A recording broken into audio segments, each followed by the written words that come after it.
untuk pengetahuan penonton, seramai 424,000 kanak-kanak di negara ini dianggarkan bergelut dengan masalah kesihatan mental. Agar itu berdasarkan statistik tinjauan kesihatan dan mobiliti Malaysia pada 2019 yang menggambarkan isu kesihatan mental ini dalam kalangan golongan itu di negara Malaysia sebagai satu epidemik. Jadi kita nak kongsikan kepada anda berkaitan dengan depresi dalam kalangan kanak-kanak. Betul. Sebab kalau kita lihat daripada berdasarkan statistik tersebut, 20% merupakan kanak-kanak yang berusia bawah daripada 14 tahun. Jadi ini merupakan angka yang cukup menakutkan buat kita semua. Apakah antara solusi yang boleh kita lakukan supaya kita dapat membantu anak-anak daripada terjumus dalam depresi dan sebagainya. Betul. Dan untuk itu kita akan persilakan Dr. Aina Kursiah Asyari, Pegawai Perubatan Pusat Kecemerlangan Kesihatan Mental Kebangsaan KKM. Assalamualaikum Doktor, apa khabar? Waalaikumsalam. Terima kasih Irfan, Sophie kerana menjemput saya. Sama-sama. Doktor ceria hari ini? Ya, ceria. Okay. Masih pagi lagi. Cantik baju tu. Terima kasih. Sama je lah, cantik. Sama matching. Baik, Firman. Baik, kita nak kongsikan depresi, anxiety ini bukan saja berlaku dalam golongan orang dewasa seperti kita ini. Kanak-kanak juga ramai yang terkesan. Jadi sejauh mana kes depresi ini dari segi statistiknya dan adakah seperti yang kita kongsikan tadi membimbangkan kepada masyarakat di luar sana, Doktor? Okey. So sebelum saya pergi lebih jauh, saya ingin terangkan dululah apa itu sebenarnya definisi kesihatan mental. Okey, sebab sekarang ni dalam masyarakat kita sebenarnya bila kita sebut je kesihatan mental, bila kita dengar perkataan mental, dia akan ada satu stigma dekat situ di mana mental ialah something yang tak boleh dirawat ataupun perlu dijauhkan ataupun perlu disisihkan. So kita cuba untuk nak ubah benda tu kalau boleh. So sebenarnya kesihatan mental ni maksud dia ada 3 komponen. So yang pertama ialah apabila seseorang individu itu mengenali potensi diri dan mampu berdaya tindak terhadap stres kehidupan dan juga boleh berfungsi dan juga memberi juga berkhidmat kepada masyarakat. So itu basically lah kesihatan mental. So apabila kita boleh melakukan semua ini bermaksud kita ada kesihatan mental yang bagus. Tapi kalau tidak mungkin kesihatan mental itu kurang bagus lah. Tapi juga kita perlu juga tahu ia sebenarnya ialah satu spektrum. So kesihatan mental ni adalah satu spektrum di mana kesihatan mental and then kita ada masalah kesihatan mental dan juga penyakit mental. So apa itu masalah kesihatan mental ialah apabila individu itu mengalami gangguan emosi atau perasaan dan tidak boleh berfungsi secara optimal. So contohnya yang sering kali kita dengar lah masalah kemurungan ataupun keresahan, so benda-benda macam tu. Manakala yang selalu kita beranggapan tentang mental ialah penyakit mental. So penyakit mental ni ialah apabila individu ni mengalami gangguan pada fungsi otak yang menyebabkan mengganggu fungsi keseharian dengan secara ketara macam tu. So itulah yang kita cuba untuk nak fahamkan kepada orang ramai lah. So kesihatan mental ni sebenarnya milik semua.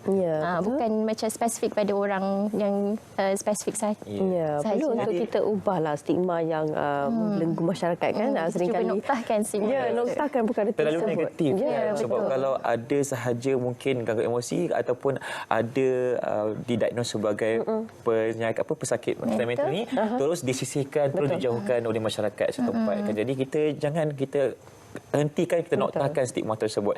Jadi doktor, kalau kita nak kongsikan balik tadi, doktor ada cakap mengenai masalah dan juga penyakit kesihatan mental. Jadi kalau boleh kongsikan antara perbezaan untuk kita dapatkan, di manakah perbezaan itu sebenarnya? So seperti yang saya sebut tadi, masalah kesihatan mental ni dia just gangguan pada emosi, tapi dia masih boleh berfungsi sehari-hari, cuma tidak pada tahap optimal. Dan masalah kesihatan mental ni selalunya boleh dirawat dengan diri sendiri. Mungkin dengan cara relaksasi dan macam-macam lagi lah. Manakala bagi penyakit mental, dia mengalami gangguan pada fungsi otak dan selalunya akan memerlukan follow up dengan profesional, means kena follow up dengan doktor dan ada rawatan selanjutnya lah.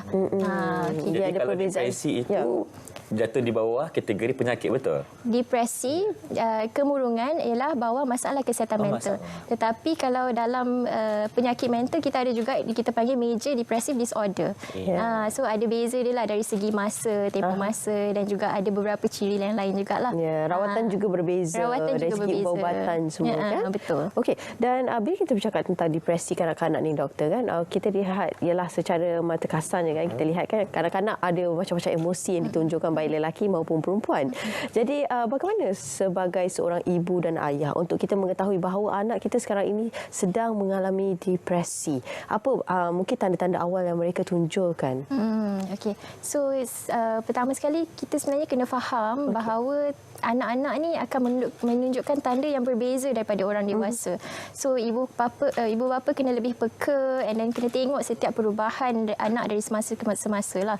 So contoh-contoh tanda-tanda awal yang anak-anak mungkin akan cenderung ke arah kemurungan, depresi inilah. So kita boleh bahagikan kategori yang kepada 3 perubahan. So yang pertama ialah dari segi fizikal.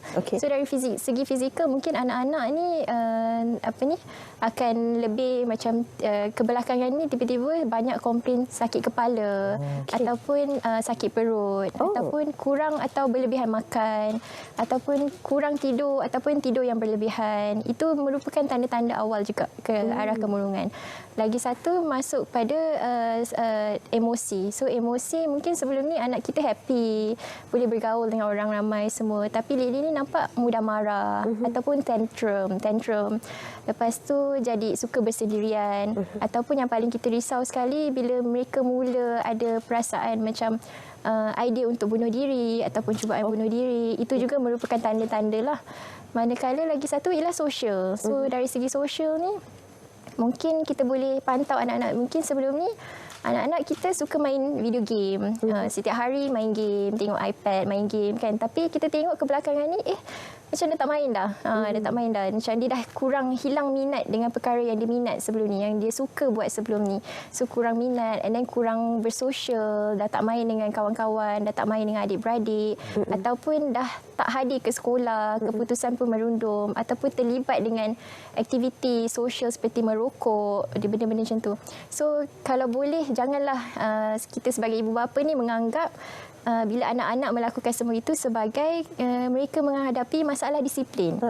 So sebenarnya kita kena bercakap, memahami dan jangan terus menilai, jangan discriminate diorang. Terus marah. Jangan terus marah.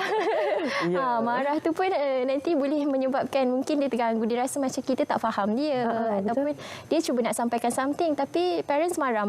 So macam mana kan? So kita kena faham mereka and then cuba dengar apa masalah and then bila masalah tu jangan fokus kepada masalah saja. Kita cari juga benda yang positif. Cari benda yang positif, bagi dorongan, bagi kata-kata semangat and then puji mereka.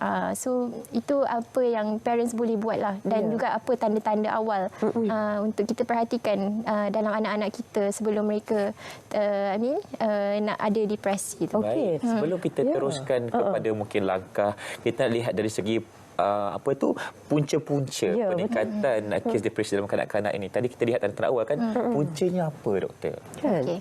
Sebelum saya pergi ke punca, saya nak ceritalah sikit juga kan. Tadi kita belum lagi berbalik. Tadi sebenarnya you all ada tanya tentang statistik juga kan. So berapa seriusnya sebenarnya masalah kesihatan mental di kalangan kanak-kanak di Malaysia ni. So macam yang Irfan mention tadi, kita ada kajian kesihatan dan mobiliti kebangsaan NHMS. So dalam kajian tu actually menunjukkan yang penyakit kemurungan di kalangan remaja ni telah meningkat daripada 17.7% pada tahun 2012 ke 26.9% pada tahun 2022 pada tahun lepas, iaitu 1 daripada 4 remaja mengalami kemurungan. So dalam masa 10 tahun kita boleh nampak peningkatan dalam 9 ke 10%, in which yang lagi membimbangkan ialah idea bunuh diri dalam kalangan remaja juga menunjukkan peningkatan daripada 7.9% pada tahun 2012 ke 13.1% pada tahun 2022. So peningkatan yang tinggi ini memang sangat membimbangkan lah. Okey, dan pada untuk soalan punca, sehingga kini sebenarnya tak ada kajian yang menunjukkan apa punca yang menyebabkan peningkatan kemurungan di kalangan kanak-kanak ni. Tapi secara amnya terdapat beberapa faktor yang boleh menyumbang kepada anak-anak untuk mendapat kemurungan. So beberapa faktor antaranya ialah satu, mungkin karakter individu anak-anak itu sendiri. So anak-anak ni mungkin dia meletakkan harapan yang terlalu tinggi dalam diri mereka. So they try to fit in dengan kawan-kawan. So kawan-kawan ni kan penting untuk kita. So kita macam cuba untuk nak masuk dengan diorang, nak capai expectation untuk jadi macam diorang ataupun expectation ibu bapa. Tapi bila mereka tak boleh nak fulfill benda tu, so itu akan menyebabkan mereka merasa kurang keyakinan diri dan juga merasa sedih dan semua itulah. Lagi satu faktor ialah mungkin disebabkan oleh trauma. So trauma ni dia luas sikit. Ada beberapa benda yang boleh menyebabkan kanak-kanak ni berasa trauma. So nombor satu mungkin kalau kita tengok di kawasan PPR ke, kanak-kanak di sana macam bergaul mengikut kumpulan, ada yang merokok semua. So mungkin ada juga berlaku unsur-unsur buli di dalam tu. So bila buli, kanak-kanak ni akan rasa disisihkan. Disisihkan dan kemudian akan terjerumuskan untuk cenderung untuk mendapat kemurungan juga. Selain itu juga trauma dari segi penderaan. So penderaan ni boleh jadi dari segi fizikal ataupun penderaan sosial ataupun penderaan seksual juga. So penderaan fizikal tu yang kita tahulah macam tadi mak marah ke apa, mungkin dia datang daripada keluarga sendiri. So mak selalu pukul ke. So benda tu boleh menyebabkan trauma kepada anak-anak dan menyebabkan anak-anak mungkin cenderung untuk mendapat kemurungan. Selain daripada itu mungkin juga sokongan daripada ibu bapa itu kurang. Mungkin skill keibubapaan itu kurang. So ibu bapa kurang spend time dengan anak-anak, kurang bercakap, kurang mendengar masalah mereka. So itulah mungkin kita kena lebih memahami mereka. Itulah. Okey, dan kita juga membuka peluang kepada anda semua yang ingin bertanyakan soalan.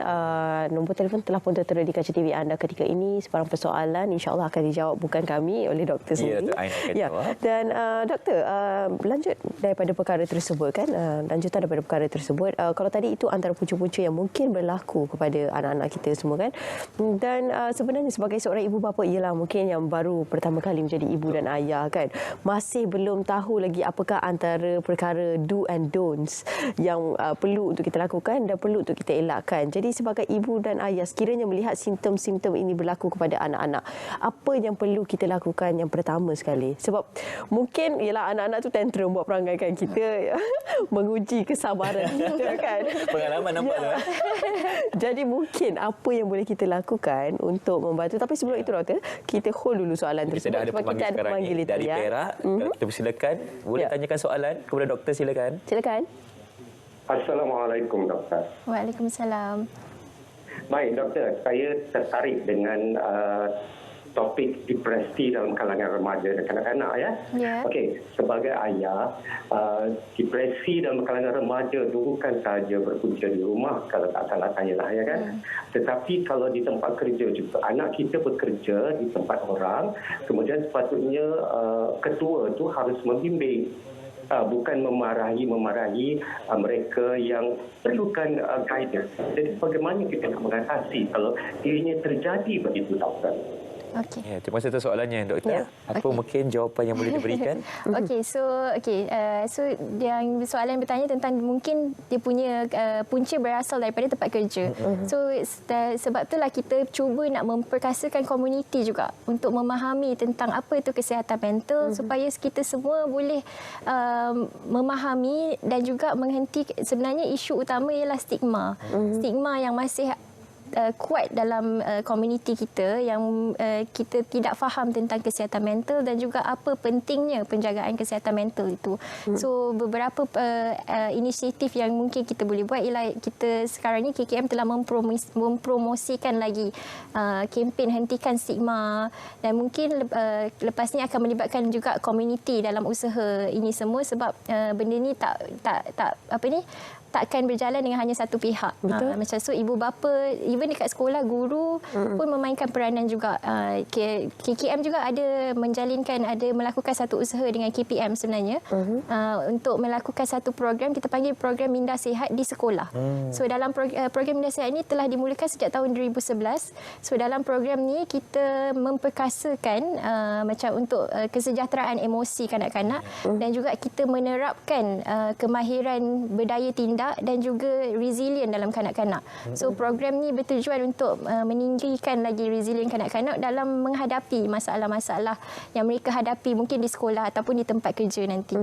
Tadi kalau kita lihat soalan yang diberikan oleh pemanggil kita tadi itu, dia merupakan sedikit teguran kepada majikan yang selalu memarahi pekerja-pekerjanya. Jadi mungkin doktor boleh kongsikan tips untuk kita kawal marah kita ni supaya kita tidak lepas kepada kita punya pekerja yang mungkin akan mengganggu emosi mereka.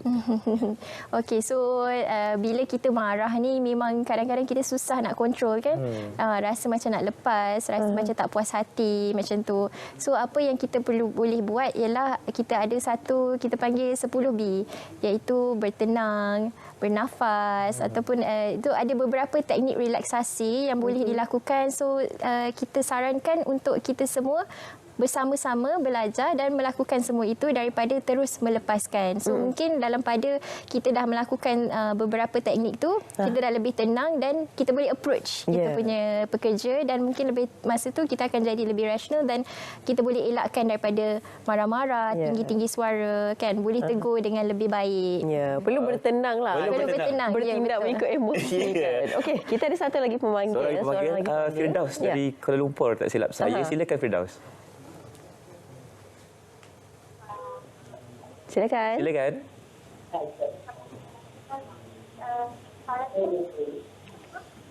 Hello. Hello. Ya, hello. Ya, Cik Firdaus. Silakan soalannya. Ya. Saya nak bertanya lah dengan keadaan kesihatan mental kanak-kanak ni kan. Okey, bila ada pernah berlaku bila kita dapat detect di sekolah yang cikgu kesanlah yang dia ada kelar-kelar ni dia ada masalah mental, tekanan perasaan kanak-kanak ni kan. Adakah perlu saya pergi teruskan rawatan tu dengan cikgu kaunseling ataupun sesuai saya ke klinik kesihatan, kerana kadang-kadang anak-anak ni dia tak percaya dengan cikgu dia. Ataupun dia rasa macam insecure lah bila nak cerita dengan guru kaunseling ni kan. Itu saja. Baik, terima kasih Cik Firdaus atas soalannya. Okey, ini berkaitan dengan bakut ataupun kelatangan di kalangan murid-murid di sekolah ni. Mungkin betul boleh berikan penjelasan. Okey. So trend bakut ni ataupun kelatangan ni sebenarnya merupakan pengaruh daripada media sosial.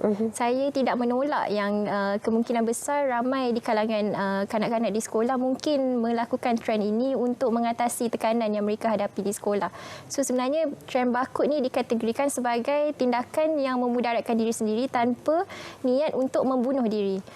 Okey, so sebenarnya dia just untuk nak release ke tension, so dia mencederakan diri sendirilah.